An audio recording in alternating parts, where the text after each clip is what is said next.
anggonku gawe wujuding rokok ilegal gawe tambah sugih gawe tambah marem rasane hatiku ya sajak kus pirang-pirang dina salah sawijine punakawan Yosi sapa mau boloku sapa gareng karo sapa ya gareng karo Bagong ora kulak rokok nyawang ya luwih dhisik tak WA-ne wah lu perlu beruange waduh ya masuk sudah takdir boleh dhisik ya halo gareng lan Bagong ya kowe kok wis suwe ora golak menyang aku ki kena apa rek gareng pinggir menyang lho lah iya pinggir rek oh sampean ora tau masuk terus piye ora kok masuki kok nek ora tau dimasuki sedidol kok lah iya ora mergo ngono piye langing iki kabeh daganganku sentek saja ayo sampean karo sampean piye iso ngrasakake dhewe awake dhewe iso sugih ya bondo dunyane akeh kok gara-gara lek dodolan mulu ngene lho ya yen kowe iki tukang masoki ya ta kowe aja tau kowe keri dina dipasoki aku ora wis beling karo kowe to pangan kuwi mergo lemu masoki ora kok ilegal ngono najan to ilegal nyatane sore bramubru kasih to ngono wae iki kowe piye wah mungidarke ana tlatah panekan kene lancar apa ora lancar bos Bagong bos Bagong masa kaya ngene kok Bagong bedoreng Bagong niku rupane kaya omah kobong ngono kok iso Bagong piye masa buta buta ngono iya ora seto Bagong iya rokoke malah tak tinggal wong karek loro telu. Oh, iki peminate akeh. Ora usah khawatir. Nggih. Agune kowe sabar nunggu ana omah. Hah? Aku lan kabeh pegaweku gawe sak oke-okehe. Ha iya ngene. To ya to. Aku meling ya to. Nek kowe saben dina iso masuk iki nggone gareng. Nggonku mangkone panganku karo pangane gareng iki penak. Enak no. Asile rada lumayan. Ora peduli kono-kono butuh kok golek pangan. Golek tangan iki butuh wareke weteng. Ya rek. Ya kok. Lah iya semono uga aku. Yen ora ana manungsa sing kaya kowe karo kowe, aku ya ora dadi wong sugih kaya ngene. Ha iya, mangkane kowe kudu ngerti, nek kowe wis enak uripmu, kowe wis bisa mulya. Mergo sangko masarake karo daganganmu. Nek kowe ora ngerti karo aku karo gareng, cilaka uripmu. Cilaka. Mas Petroni. Ayo perkara Petro ora ngurusi, saiki ngene. Petro mlebu njaluk lesung jumendong le. Yo.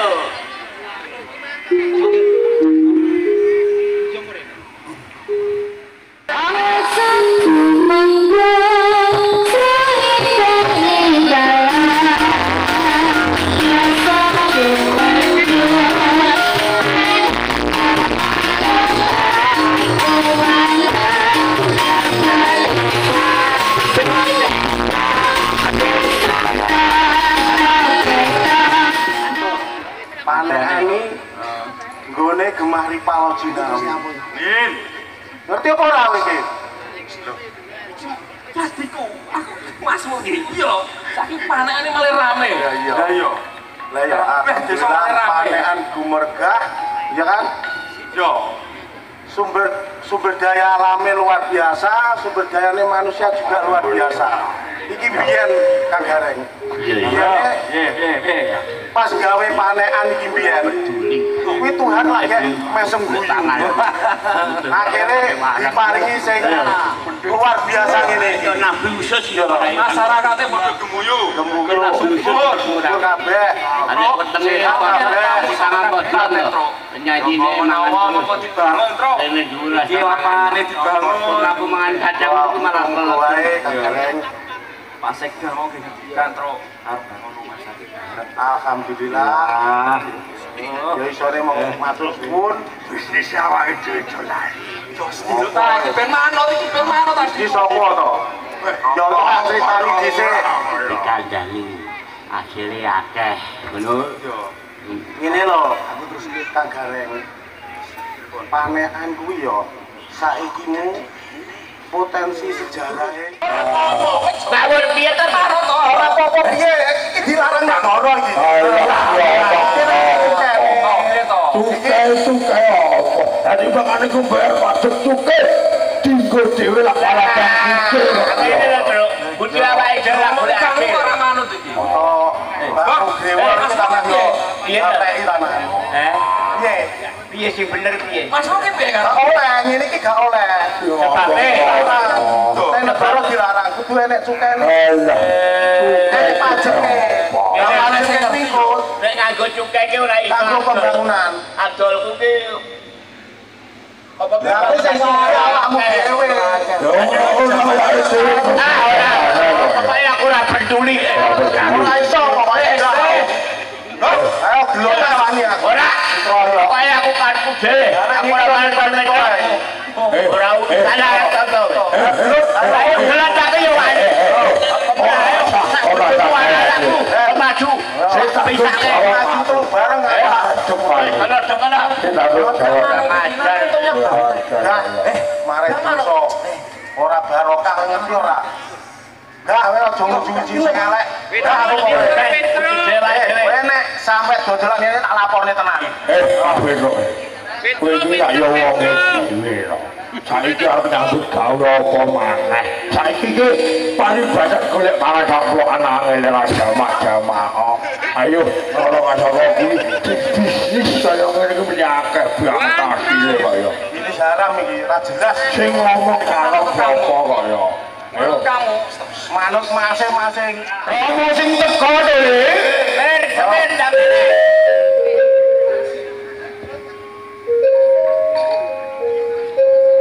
bengok-bengok pemburitan. tak rungokne kok padha kecekan.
Uget-uget sadulita ngel.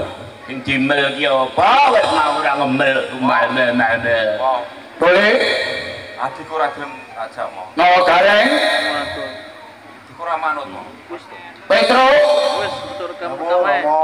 lan kowe Bagho Apa mir kae sapa kae bose kae Buta Galio. iki ngono panekan gumregah tole Iya. ndak rungokke saka kadang kok padha regejekan iki mau petung apa Coba Petro, kowe mau dikeroyok apa sebabnya Petro? Iya. Ini lemon. Iki mongke Kang Gareng karo Bagong iki bisnis rokok. Gek rokok iki rokok ora genah. Dodolan rokok, gawe rokok di pengedar wong loro iki. pengedar. Kae bose kae. Yo Sing rambutnya kae sing lemah kae. Rokoke ora njaluk izin ngono apa piye? gak enek cukane Romo. Ora ana cukene. Ngene dole. Gareng karo kowe Bagong, apa mah karo kae bose kae. Mangertenono negara iki ngono ana sing nata. Kabeh kuwi mau kudu ditata mrih tumatane warga. Nek arep gawe usaha ya kudu mawa izin dole. Ora iso Nek lunga lah. Saya cuma meru terus. Iki ngene. Gareng Petro lan kowe Bagong. Iya men. Kecamatan Panekan iki wis gumregah kabeh ditata mrih tumata supaya besok warga masyarakat Panekan lan Magetan kuwi iso urip bejo mulya gampang leh golek rezeki sing halal. Sing kudune aku piye men? Kudune yen duwe usaha apa wae siji dibentuk organisasi kepengurusan. Nomor loro kudu izin marang wilayah setempat ya kuwi desa utawa kelurahan. Ora peduli. Yen wis kaya mangkono, gelok usaha Asai to moete wali apa? Padha rungokno ya. Kupingmu bukaan aja kopokan. kowe kan tau Kabeh kuwi dipungut pajak ngono ora kanggo kamulyaning pejabat. iya. Terus Duwe pajak, duwe cukai iki mlebu nang negara dibalekne meneh nang masyarakat. Tujuane ya kanggo bangun neng berbagai bidang yang kemasyarakatan. ngono kuwi ciptane terus. Wah aku ora ngerti ya guys. Apa? Ngomong akeh penonton mau kita tak dol ora kowe karo Aja sik menang sawetara. Yen dikandhani Rama ora nggugu, mula tak celukke karo pepundhane Rama. ora iso Iki butuhe jeng mau ngesuk ae. Ora kali kok. Padha bodho Apa? Apa? Iki brose iki. Brose rokok iki. Sepatu gedebek. Aduh iya nggih Pak Somar. Ya nang apa? Iki golek pangan wae. Pramila saking mekaten. Nek boten bisnis ngeten iki lah napa melih carane bindang sugih ngono lho Pak Somar. Ngene lho, tobus rokok ilegal. Pengen budidaya, pengen mulya, kudu diniati kanthi apik, ditindakne kanthi apik supaya besok tukule rezeki kuwi ya apik. Mula kabeh kudu miturut mituhu karo apa sing dijawake karo pemerintah lumantar peraturan-peraturan pemerintah. Dadi ngene, amprih padange perkara iki gak iso mau ki mumpung rame mau ora ya nek kowe ngengke kena Karo kare piye to? kowe ben menehi weruh marang kowe kabeh. Iya mah. Aku ya ora nyalahne minangka wong tuwa yen awakmu padha melanggar mergo urung ngerti. Urung paham. Mula Luwih padang nek enek. nah Contoh Samarintah teko, sing kewajiban supaya kowe kabeh sing dadi pengusaha ora ngerti penjelasane. sing dodol lan sing tuku ya ben ngerti. Mula ayo padha dirungokne ya. Aja padha gojekan dhewe. Dak suwunke rawuhe pepundhenku menika perwakilan saking Polres Magetan, saking Dinas Bea Cukai. Romo kok tindi ngono itu Masa malah ngundang lah ayo ora ben Petro Ijar Nggih, bener. kok malah ngundang lah kok tindi lan pepundhenku ingkang miji saka Kejaksaan. Iya mah ya. Ngeyelo dole ngeyelo. Mengko yen wis urung midhanekake rawuhe para pepundhen, kowe lagi dikoroki kupingmu banjur ngerti. ora iso Monggo para pemimpin kadijene jagung masyarakat. Monggo. Kare kawan aku kare.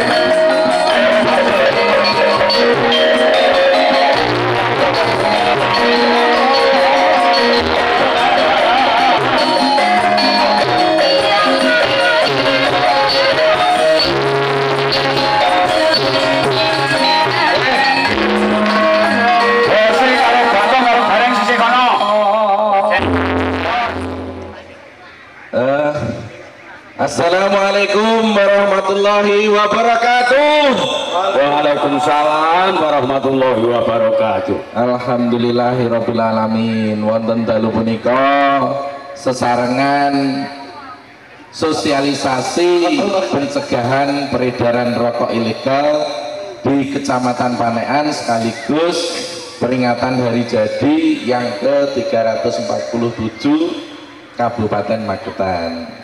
Nyuwun sewu Ndara, supados warga masyarakat Panekan menika ngertos panjenengan tepangaken rumiyin panjenengan asmane lan saking dinas pundi. Nuwun inggih Bapak. Monggo. Nggih, sadèrènge kenalan iki kersane semangat rumiyin. Nggih, warga kula Kecamatan Panekan fokus ke acara sosialisasi. Kalau saya katakan Magetan kita, sambutlah dengan gempur rokok ilegal.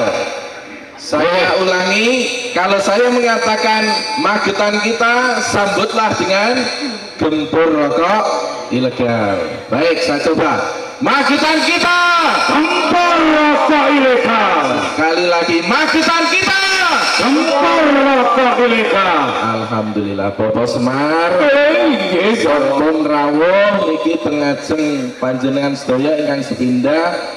Bapak Gabriel ingkang pundi? Menika saking kejaksaan. Saking kejaksaan nggih. Piantune kesulinan nggih. Bagus, ganteng. Bojone pinten nggih? Bojone setunggal. Setunggal ten mriki, setunggal ten niku ngoten nggih. Oh nggih, monggo kegocekan. Menika kalih menika Bapak Johannes utawi Mas Jo. Oh, menika saking pundi? Saking Bea Cukai Madiun. Oh, saking Bea Cukai piantune dhuwur biya kaya Werkudara. Bagus nggih. Menika Bapak Ibtu Sardi. Bapak Ibtu Sardi saking Polres Magetan. Bapak polisi. Inggih. Nggih. Pramila ingkang rawuh menika ahlinipun babakan hukum, babakan peraturan perundang-undangan, babakan hukum, khususipun masalah cukai, masalah cukai. Komandan, tadi wonten pajakipun, pajak menika bangunan masyarakat Indonesia khususipun makaten inggih monggo nyuwun tulung dumateng Mas Jo dipun jelasaken manfaat cukai kagem masyarakat menika napa kemawon. Monggo. Kalau gareng Petruk lan Bagong ayo kene lungguh midhangetke apa sing dingendikake karo bendarane awake dhewe supaya awake dhewe iki melek hukum ben ngerti peraturan perundang-undangan. Monggo wekdal kawula aturaken. Sumangga. Reng bukaan kupingmu Bagong. Ya, Mbah. Bose rokok kae dirungokne. Iya, Mbah. Karek lungguh laimu. Sumangga. Aku dadi sing sunat. Selamat Bapak Ibu. Ngapunten nggih, ngomong nggih. Saya tidak fasih berbahasa Jawa, jadi bahasa dari saya. Untuk bahasane bebas.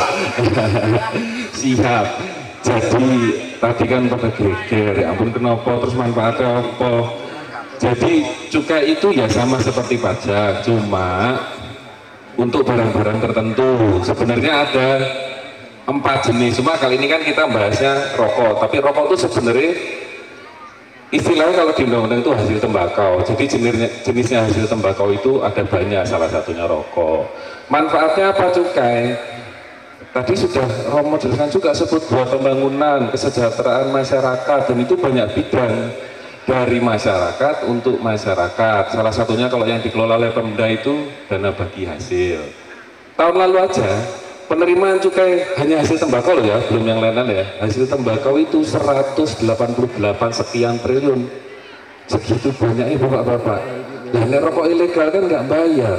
Nek nggak bayar berarti berkurang, harusnya lebih besar untuk kesejahteraan masyarakat malah berkurang. Itulah kenapa manfaatnya cukai terus nggak ada rokok ilegal itu supaya penerimaan cukai semakin banyak dan lebih banyak kesejahteraan manfaat untuk masyarakatnya. Itu Pak. Kalian Mas Gareng, kalian Mas Bagong. Niki wonten contohipun. Rokoknya ujo. Mun dibungkus plastik tok ora enek pitane iki. Iki derek rokok sing ilegal iki. Salah satunya menika. Rungokno goblokmu Gong, nek polos kan piye to romo rungokno. Polos niku berarti niku kan kalau rokok itu harus ada bandrolnya atau pita cukainya, itu bukti sudah membayar. Dan cukai itu kan yang dapat boleh pesan hanya pabrik-pabrik resmi. Jadi otomatis nggak ada pita cukainya, ya dia bukan pabrik resmi, tidak bayar cukai. Begitu, itu polos. Intinya rokoknya orang bandrolnya. Ya. Yang kedua, Jadi sebelum kedua, rokok polos itu bukan berarti tanpa merek. Ada juga yang punya merek tetapi tidak ada pita cukainya. Ya, intinya walaupun bermerek atau tidak bermerek ataupun bungkus putihan kados wow, ketika itu tidak bayar pajak sama sekali, polosan itu namanya rokok ilegal. Kategori yang pertama yaitu P, yang pertama polos. Langsung yang kedua masuk. yang kedua itu palsu. Palsu. Nah, masyarakat mungkin memang agak susah karena mungkin yang bisa menentukan palsu atau tidak itu kan lembaga khusus. Cuma dari kami itu ada tips dan trik untuk mengenali pita cukai palsu. Nah, pita cukai palsu yang dilihat kan ada hologramnya Bapak Ibu. Itu kan ada 3 bahan, kertas, hologram, sama cetakannya. Cuma paling gampang ngerti ini palsu atau enggak, hologramnya itu kalau kena cahaya itu kileng-kileng Pak, berubah-berubah itu gambarnya Pak, bukan cuma mengkilap toh, geser kiri kok gambar opo, geser kanan gambar lambang bea cukai, gambar Garuda opo. Nah, nek gak seperti itu diduga palsu ya. Paling gampang gitu. Jadi palsu itu bukan produknya pemerintah. Ada pita cukainya tapi buatan sendiri, artinya dia tidak bayar pajak tetapi memalsukan pita cukai. Itu P yang kedua maksud ya. Jadi palsu, ada pita cukainya tetapi bukan pita cukai yang berasal dari pemerintah, artinya dia ngemplang pajak ya. Itu P yang kedua. Ada tipsnya lagi satu tuh Pak, paling gampang. Nah, pedagang-pedagang kadang kalau ada yang punya lampu ultraviolet itu yang ungu-ungu itu kalau disinari ke pita langsung murup, langsung nyala. Itu ada yang nyala di bagian pitanya itu kalau seandainya kan punya gitu. Yang ketiga berarti B pertama. B yang pertama bekas ya. Maksud itu kan berikut maksud pita cukai bekas. Jadi rokok itu semua bandrol atau pita cukai yang ditempelin di situ itu harus kondisi baru semua, mulus. Nah, kalau seandainya kucel, sobek, bernoda, terus tekuk-tekuk segala macam, nah itu diduga bekas. Jadi saya beli rokok itu baru, terus sama agennya yang nakal atau pedagang nakal nanti bukanya lewat bawah nanti pitanya dikumpulnya mana. Nah, itu pita yang udah asli itu dikletek digunakan di rokok yang polos. Nah, itu bekas, otomatis kan nggak bayar dia gitu. Jadi bekas itu menempelkan pita cukai yang sudah terpakai ya. Jadi sebenarnya dia tidak bayar pajak tetapi dia menempelkan pita yang sudah terpakai, itu namanya pita cukai bekas. Ini juga termasuk rokok ilegal walaupun ada pita cukainya. Ketika pita cukainya itu bekas, maka ini juga termasuk rokok ilegal. Yang ketiga, sekarang yang keempat Hasil. Yang keempat dan terakhir untuk berbeda. Maksudnya Hasil? Kalau berbeda itu jadi gini, di masyarakat itu yang paling umum jenis rokok itu banyak Bapak Ibu, tapi yang paling umum di masyarakat kretek sama filter. Nah, kalau di kami nyebutnya kretek itu SKT, kalau filter SKM. Nah, SKT ya. Gampangnya kayak kretek itu Samsu, Dados, terus kalau yang filter itu kayak Sampurnama dan Garam. Nah, itu pita cukainya beda, jadi rokok itu beda-beda pita cukainya, harganya beda, tarifnya beda. Tarifnya lebih besar mana? Lebih besar yang filter atau SKM. Karena apa? Karena kan dibikinnya pakai mesin, otomatis produksi jauh lebih banyak daripada yang pakai tangan, kretek gitu. Nah ini maksudnya adalah pengen ngemplang pajak yang lebih murah Ya, dia produksi rokok filter yang mestinya bayar cukainya adalah cukai filter, tapi dia bayarnya cukai kretek, kemudian ditempelkan di rokok kretek ya, mohon maaf, rokok filter ya, jadi ini salah peruntukan, semestinya dilekatkan pada rokok kretek, tetapi di sini diletakkan pada rokok filter atau sebaliknya. Tapi yang jelas di situ ngemplang pajak, gitu ya, ngemplang cukai. Itu adalah ciri-ciri rokok ilegal yang keempat. Berbeda. Jadi saya ulangi, ciri-ciri rokok ilegal ada 4. Yang pertama singkatannya adalah 2P 2B. P yang pertama polos, P yang kedua palsu, B yang pertama bekas, B yang kedua berbeda. Nah ini ciri-ciri rokok ilegal. Mungkin gini Pak Mas Yud,